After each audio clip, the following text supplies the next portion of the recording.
Hello and welcome to this Speedadmin Academy. My name is Johan André and I'm a Nordic Sales Manager here at Speedadmin. And today we have a really interesting, exciting subject for you. We are going to look into how game creation can be a course in performing arts schools. This webinar will be recorded, so you can watch it over again or share the link with someone else that you think would be interested in this subject. If you would like to ask questions to my guests, you can log into YouTube and then you can write your questions in the chat. So please make sure you're logged into YouTube and ask us a lot of nice questions. Yes, today I have two guests for you.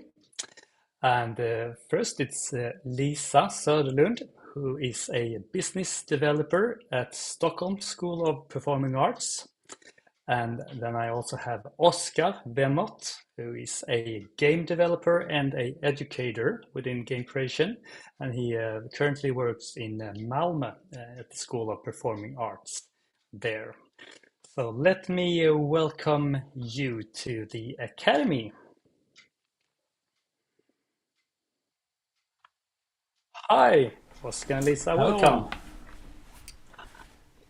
Nice to have you here today. Really excited about speaking to you about this subject. It's gonna be great. Um, First of all, could you just give us a little background of yourself, Lisa, before you started in Stockholm at the Performing Arts Schools? What have you done before within the game creation business? Oh, we can't hear you now. Yeah, I don't know, Dan, if it's from Lisa or from our side. We see if we can have the sound. Now I think I have the Now, sound. yeah. Welcome, Lisa. Forgot to unmute myself. That's a common Yes, mistake. so I'm not a game developer of any kind, but I've been working with game development and programming and digital creativity for kids and young people during my career. So first I started off on the National Museum for Science and Technology in Stockholm. I worked there as an educator, programming robots and creating games and so on. And after that, I worked with a non-profit organization that works also with programming for kids. So that's my background. And then I came to Stockholm School of the Arts, working with digital development. Oh, that's great. Thank you. And you, Oscar, what have you done before you ended up in the educating business in Malmö? What happened before? Well, I'm a game developer for over 25 years. I worked with game development, done a lot of kids games and a few bigger games on PlayStation and stuff, but also been very interested in like co-creating games with kids and youth. So that's kind of a driving thing that's been behind. But when I in 7 years ago started to think about how to you could work with game education or game pedagogics. Just trying to find and found tools like Scratch and stuff to make the democratization of game making is very, very much the core of what I like. Yeah. So that everyone can make games and express themselves within games. So I'm currently a game educator at Malmö School of the Arts and also the regional School of the Arts in Skåne. Yeah. I think we have a picture there, Dan, if you change the scene to the PowerPoint. Yeah, this is where you are Yes. right now, Oscar. Yeah, so it's this course with focus on the creative side, where many talk about it's only programming, but I always push on the creative where Yeah. programming is one part of the creative process, but there's so much else to making games. Yeah, exactly. And you currently work together, Lisa and Oscar, with some other people as well in a project with 4 different schools in Sweden, I think, right now. Malmö, Stockholm, Gothenburg, and Umeå. Could you just tell us a little about that, Lisa, about the project? Yes, so this is a 3-year-long project. We started only with Malmö and Stockholm 2 years ago. And then Gothenburg came the second year, and now Umeå has joined for the 3rd year. And it's a collaboration for exchanging experience and competence, and to have joint activities, and with the purpose of develop the digital School of the Arts. So we both work with how we can meet kids online or in hybrid courses, and we also work with the field of game creation for kids. So that's where we met. We can just mention, Ryan, that we have another academy is in April about this hybrid teaching that you also are exploring right now. So I just want to give a tip to the viewers to watch that in April. Sorry, back to you, Lisa. Yeah. So the collaboration is mainly about exchanging, as I said, exchanging experience. As you can see here on the images, we had a really large day of game culture for our educators in Stockholm, as well as educators from Malmö and Gothenburg, and also other School of the Arts in Sweden. So we met at the museum where I used to work, the National Museum of Science and Technology, and we explored game culture together for a whole day. That was really magical. Yeah. And how is the interest in game creation as a subject in Sweden, would you say? Well, for me, I see both creating games and also the game culture itself. It's not only the digital computer games, it's also forms like role play, cosplay, LARPs, board games, etc. So for me, game culture is a really broad culture, and it's large within both for kids and young people, but also for adults. 40% of the population of the world is playing computer games, so it's not like a small obscure culture anymore. It's really, really broad and all over the world. So it's important for us to see this as a cultural form.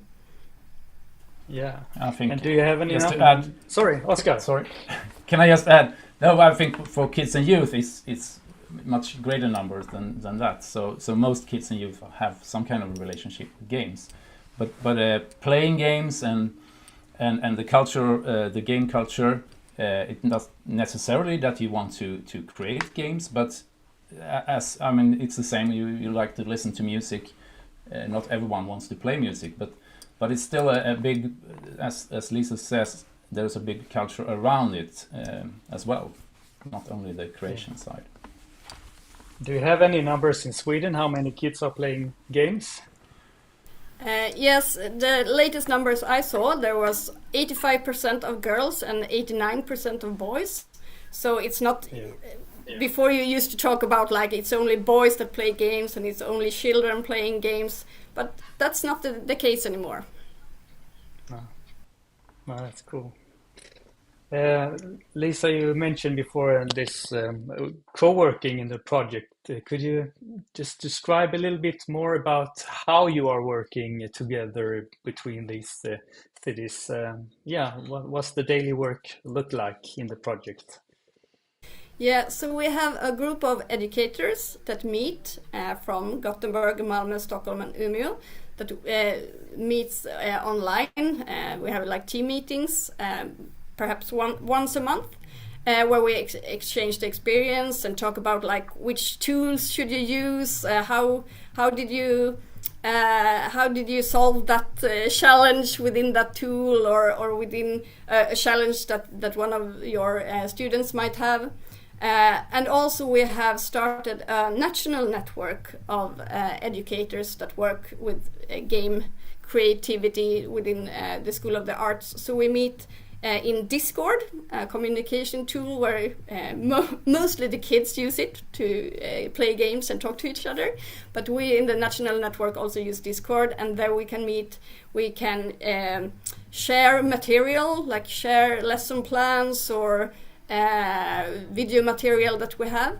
And we can also share like ideas and tips for the different gaming tools that we use, and what kind of courses we want to have in our schools.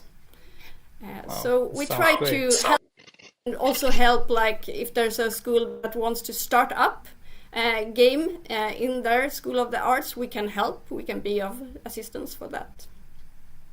Oh, great. And in the ending of this academy, we have some contacts to you and Oscar if they want to reach out to you and get some tips to get started. And Oscar, I just want to ask you, you've been a part of this project since the beginning. What's your experience from working together with other educators around Sweden?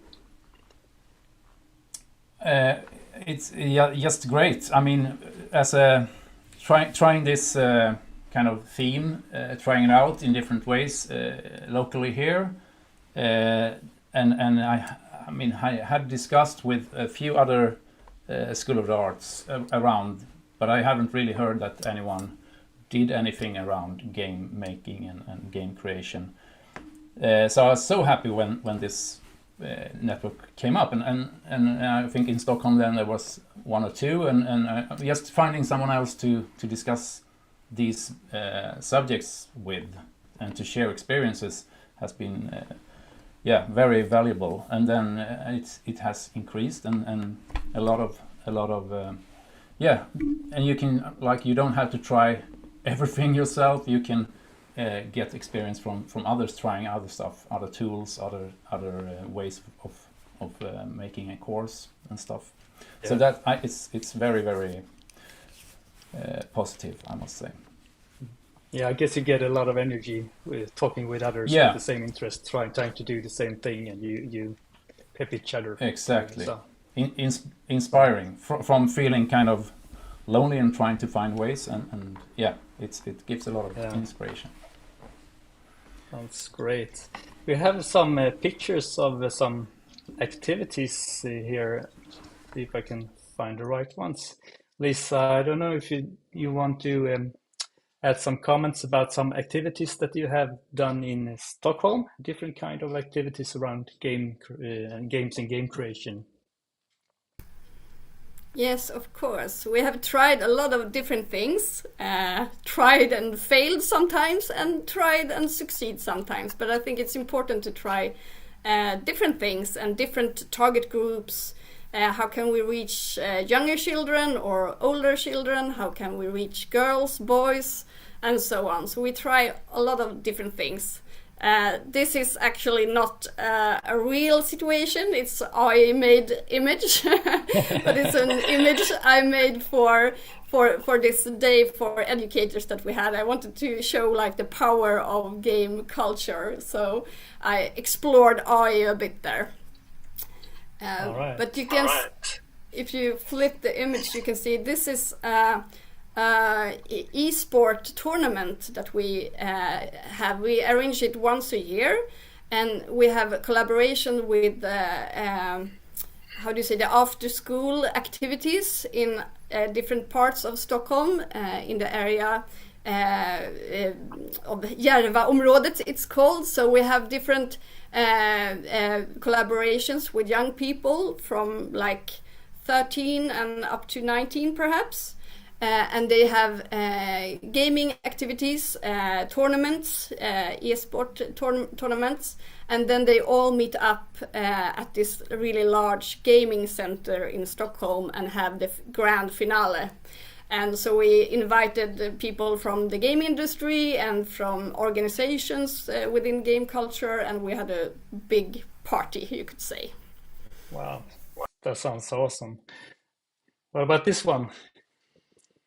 Yes, this I think is really special. I like this image. This is actually from one of our theater courses and from a theater that was brought up, and also these costumes that were made for this show later came into a cosplay event. So we show these costumes at a cosplay event.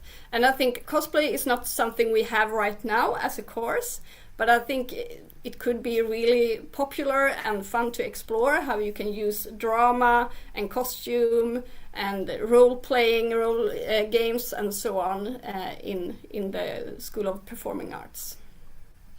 Yes, because when you do the games, you can add a lot of different arts into the games, right? So you can have theater and arts and music and different subjects melting together. Do you have any games examples? Is a lot about creating games. You create characters, so it's a lot like drama and theater. You create characters, you have your scripts, you're making the storytelling. So it's a lot of similarities with that. There's a lot of subjects that can work together in the art schools in this subject as well.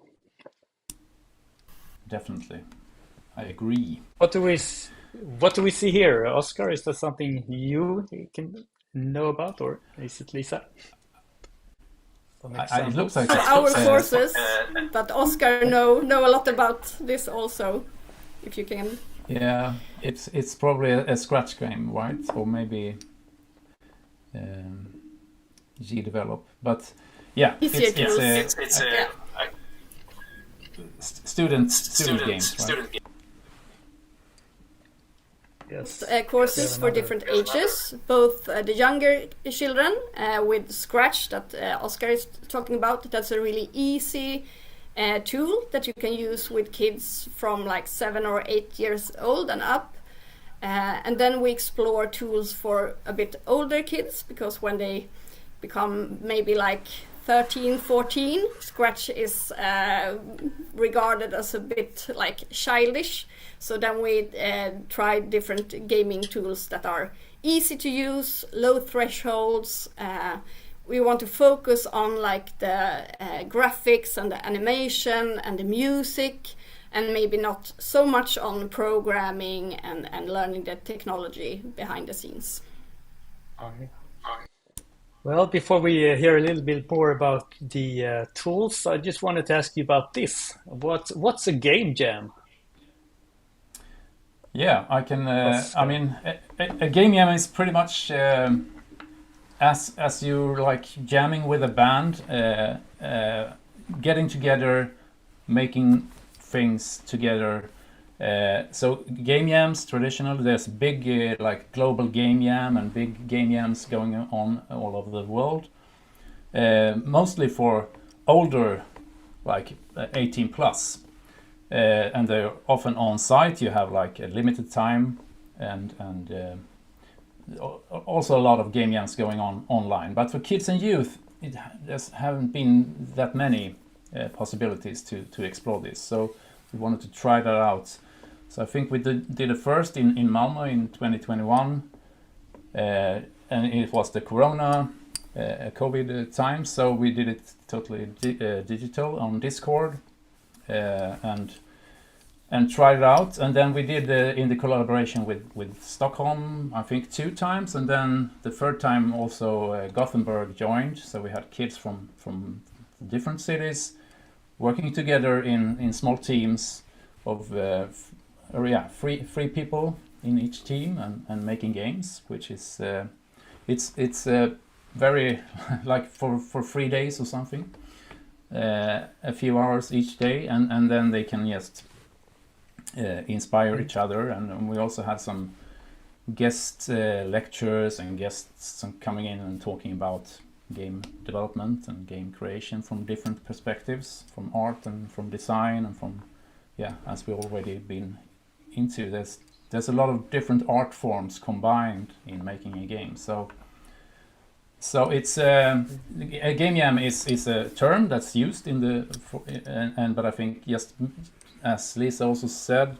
lowering the threshold for making something, and we on this game jams we also use Scratch as the tool, and I think the kids been from around 9, 10 to 13, 14 mostly. Yeah. And they did this on their holidays, right? So they met Yes. other kids from other cities on their holiday and got to know new kids interested in the same things. That sounds just great. Exactly. Connecting people from all different cities in Sweden. You have mentioned now both Discord and Scratch a couple of times, so maybe we should tell the viewers a little bit more about what kind of tools do you need to start up these courses, or what have you been using, and some tips what works and maybe what not works so good. But could you give us some insights in that, Oskar? I think for Scratch, or now it's I don't know if we have a slide for Scratch, but I can start with Scratch because we have a film. If you would like to show the film, we can do that. Maybe if we have time, we can show it later. It's a bit from the educator perspective, because Scratch is free, and it's like no commercials, which is an uncommon combination these days. It's made of MIT in the US as a pedagogic tool, not only for coding, but it's block-based programming, but it's what you can do with the code. You can make and also you can record sound directly into it's web-based, so you can access it on even a Chromebook so the low threshold, and it's very accessible, and it's also in many languages, which is also great. You can I think it's probably 25 languages. And do you find it on the web? You just go to the website and register, or what do you do the first time as a school if you want to start using it? The thing, also the positive thing is they have an educator, so you can first just you can register normally, but it's as I said, it's free, but you can also apply to as an educator account, and then you can create classes and prepare accounts for students, for example, which is great. So you can keep it very and collect all the things they do in easy ways in something called Scratch Studios. So I think if it's a very good starting tool for the younger, and as Lisa said before, it's kind of something. I think it's for smaller children, but you can do pretty advanced stuff in Scratch if you just challenge them a bit. But we're also looking finding the different steps and other tools like there's some other tools called GDevelop or Construct Free that some educators are using, and all the way up to Unity and Unreal, which is the big ones, also the commercial game developers use. But just to mention Discord as well, Sorry, I just want to ask you don't focus on the programming, coding that much. You use it in another way, more like a drag and drop feature, isn't that? Yeah, it's finding your way into game creation. Some like to program, I think, and I have programmed a lot, but it's always to a purpose, to make my character do something or whatever. I'm more of an artist from start or a graphic designer, but used code a lot to make things interactive, because that's the interactivity is the most interesting thing with. I mean, as we said, the games combine a lot of art, different art expressions, but it's also the interactivity is kind of the unique thing that you, as a player, decide what happens, and you don't often do that in music or literature or film So it's really exploring that, and I think I have students that are really into programming. I have students that are only doing animation and character design and using minimal code. So it's some using code to create music, or I mean you can So it's both ways, and I think games can be the way into an interest in other culture forms and art forms, as well as other art forms can be a channel, a way into making games. So it's great in that way too. Because it's so many expressions. I know we have a film with some examples from scratch. I think it would be nice if we show the viewers that film, the #1 film, Dan. And you have to excuse us, it's a bit in Swedish at the beginning, but after that you can see some examples of games that kids have been creating in Scratch. So we'll see if we can start that film.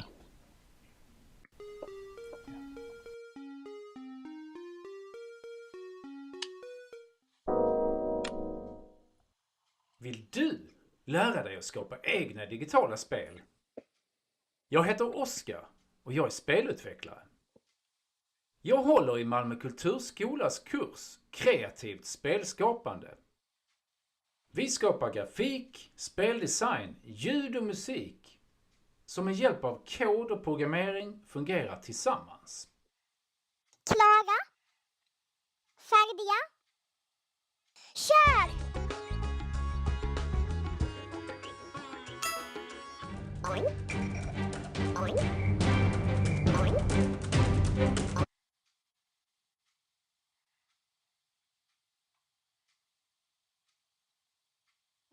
Innan de invaderar allt. Pip. Ouch. Pip. Ouch. Pip. Ouch. Pip. Ouch. Det fick mig inte. Pip. Pip. Pip. Det fick mig inte.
Well, cool. Some examples, Oscar. I recognize these kind of games from when I was a kid, and I really I really wanted to chase some cheese doodles, or what was it? The rats were chasing their cheese doodles. Very fun. And what age? Around what age is the kids that have done these games? I'd say. Yeah, from 9 to 14, I would say. Maybe 9 to 12. Most And we of can them, see I this. would say. Okay, we can see this Discord, and you've mentioned that before as well. This has been a platform that you've been using to communicate with the students, right? Yeah, I looked into different platforms also when we're starting this to test it out, and in the COVID period, as we talked about a bit earlier, I think it's just how could we work with the digital courses and finding ways, and Discord is a platform which many kids and youth are using. When they're playing games, they communicate. There's different servers around different games and stuff. But for the youngest, it's maybe not the platform they use. In Sweden, at least, there's a 13 age limit, which is a kind of a threshold. But I still wanted to test it out and use it. And parents can make the accounts if they want to like. And the big thing with Discord is that we can have our own server, so we can keep. I know everyone who's there, and then we can invite parents as well, and so they can come along. But we can also collect a lot of information on the server. So the different channels we can prepare, like introduction stuff to Scratch or to other tools. So that's general, and then like each course can have their own part in the server. So it's worked really well for the courses and also for the game jams. And you can also communicate as a student. You can communicate in the way that you feel comfortable with.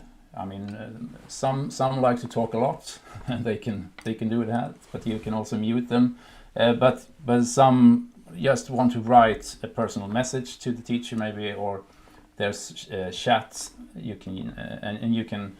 I mean, I use video so they can see me, but they don't have to, or I don't recommend them to use video. But it's still there's also different rooms they can be in. So if someone are collaborating, they can be in a separate room. So it's functionality that maybe can be found in Teams and other tools, but it would be a really hard time to set this up in Teams or Google Classroom or other Zoom or these kind of tools to make it work this way.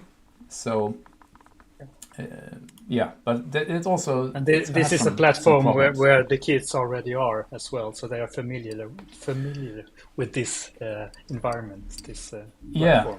Many of them at least, and if you come a bit older in age, I mean, most of them are very familiar with this work. And Lisa, it's a what commercial about the platform? Sorry. We have some delay here. Sorry, Lisa. Yeah. Lisa, I just want to ask you about the participant, the students. Do you reach out to any new students for the performing arts schools, or is it the same kids as the ones that find the other courses, or have you noticed any difference at all within this subject? I think we actually reach a lot of new kids and youth higher up in the ages. That's a target group that's really hard for us to reach. It tends to drop after like 12, 13. But we reach that age group, like 13 up to 19, with game courses. So I think it's young people interested in games and also perhaps programming and such things. Mostly boys, which I previously have worked to try to come away from and reach girls more. But in the School of the Arts, we actually reach more girls than boys. So here it can be a positive side effect. But we also, of course, try to reach girls. We have like all girls events planned and things like that to include girls also. But this is a large portion of boys coming to our courses. And we also reach kids on after-school activities that are not attending our School of the Arts, that are on other after-school activities, hanging around with their friends and watching things on YouTube or playing sports and so on. And there we have these e-sport tournaments, and we also have like open labs, open workshops with game development. So we can reach kids that are not usually in our courses. Yeah, that's great. And what about the teachers? I know you started with one teacher and then you have the expand in Stockholm because the subject has grown and become bigger. How many teachers are you now, and how do you find your new teachers within this subject? Lisa. That's a really one of the challenges, I would say, to recruit, find educators that also have experience in game development or in game culture. In Stockholm, we started out with one educator that was doing activities with film and animation, so he was really interested in these kind of digital tools, and he started using Scratch and exploring game development. So now he has these courses. Then we have recruited two more game developers or game designers that also have an educational background, like working within schools and such. So they have the teacher background, but that's really uncommon. I like to call them unicorns because it's so hard to find these people that both have like the educational bit and game development. But then also we work with the educators within our schools. We have one theater teacher. And she works with role play and LARPs and cosplay and such things.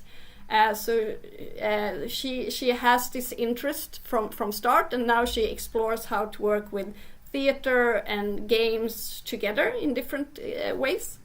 And then we have a music teacher that works with music production, and he's into game music. So he explores how we can work with game music, both for digital music production, but also we explore how we can use it with courses where you learn instruments, or in our orchestras or ensembles. How can you be inspired by the game music and get the kids interested in playing music that way? Oh, so one way to solve the problem is to look inside of the school and see if you have any teachers that are a little bit more interested in gaming, maybe, and try to teach them to become teachers in these subjects. That's a way of doing it, if I understand you right. I think so. To start, because if you start with Scratch that Oscar has been talking about, that's a really easy tool to use, and you have interest in, for example, arts or animation, that's a good way to start as a teacher, to just learn this quite simple and creative and fun tool, and then don't be afraid to be new to the tool. You can be new together with the kids that you are teaching, because what you can bring to the table is more about the storytelling and the art or the music and creating characters and so on. And then you can explore this tool together. Yeah. And Oscar, I know that you are working some with this question as well, with how to educate new teachers in the future. What do you have anything to comment about that? Yeah, absolutely. I think long term we need to find ways of getting educations for with game pedagogics and stuff like that. And I think in general there is a lot of, it's both in the like the academia where you can, in many other culture fields you can like go courses and study the science and literacy around the culture form, but within games it's still very early and there's not that many, but it's happening a bit, and I think the whole game literacy field is something that hopefully will grow. But from a pedagogic side, I think also the, like in Sweden we have the Kulturskolan or other parts where yeah, maybe and yeah, also the different like the teacher academy and stuff, getting a bit of this into these in long term.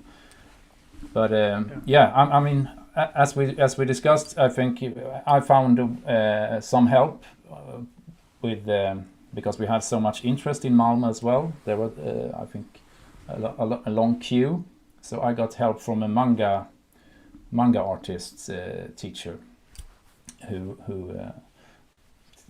has taken on the beginners in Malmö, so I can focus a bit more on the next steps and how we can proceed with the subject within the School of the Arts. But it's a long-term challenge, yes, definitely, to scale this. Yeah. I know you are involved in other questions about game creation as well, Oscar, who you have working to get the like the subjects in a national perspective, and also you have some knowledge about what's happening around Nordic countries and Europe. Is there something you can say about what's happening within this subject in a larger perspective right now? Yeah, it's a big topic. I can try, and I think if we exactly, we have a slide from the European Video Game Society, and it's hard to read in this matter, but we can maybe put a link up. But I think that the EU has stated that video games are an important part of Europe's cultural landscape. There's a part here that's cultural and social dimensions. The artistic and creative dimension distinguish them from other technological products. And they also like think that countries should review state aid provision for the sector, etc. And if we look at in Sweden, we are doing great commercially, but personally I think we have fallen behind from the art and culture perspective. And I have one of the co-founders of something called Dataspelscentrum, which is something in Sweden we have Centrumbildningar. I don't know what it's really, it's centers for different culture forms. So it's a non-profit organization to raise awareness around like games as an art form and a cultural expression. There's also starting to be discussions about a national game institute in Sweden. But in Denmark there is, I mean, they have been giving like supporting games as an art form for many years through the Film Institute in Denmark, and they are now taking that part out and making a game institute in itself. That's also happening right now, and I know in Norway they have the second edition of their video game strategy, which is called Tid for Spill, Time for Games. And they also have like this is happening in a lot of different parts of the culture, and in Norway they have something called Kulturtanken, which is working with to open doors to video games as an art and culture experience.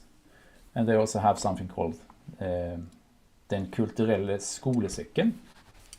Yeah, I don't know how to say that in English, but so they have, and also they have some organizations like CRED who actually, one of our game jams, we had a visitor from CRED who they are working as a competence and resource center for digital culture in Norway.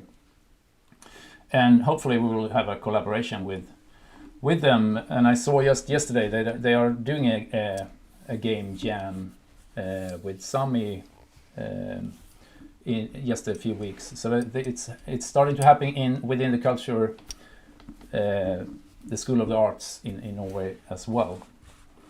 But in Denmark, I don't know really in the kind of School of the Arts, but it would be interesting to get to know if anyone wants to take contact. Yeah, short. Yes, and speaking about contact, here is your email addresses if someone watching this would like to reach out to you. I know you would like to reach out to other schools that are interested, and if there are examples of activities from other countries than Sweden as well in Sweden. So please don't be afraid to send emails to Lisa and Oscar if you want to have some tips or you have tips for them. I can see now that we haven't had any questions coming into the chat, so maybe you haven't logged in or you don't have any questions right now. This is the last chance for you to write something in the chat if you want to ask Lisa and Oscar something. Is there something that you would like to add, Lisa or Oscar, now when we're getting close to the end? Is something we need to say? We got a question, but first to you, Lisa and Oscar, do you have anything to add?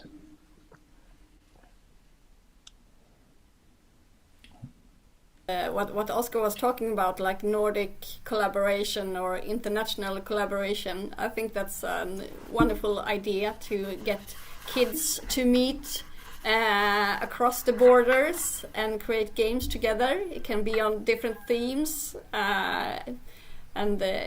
just getting to know each other and exploring games together. I think that would be a really nice idea.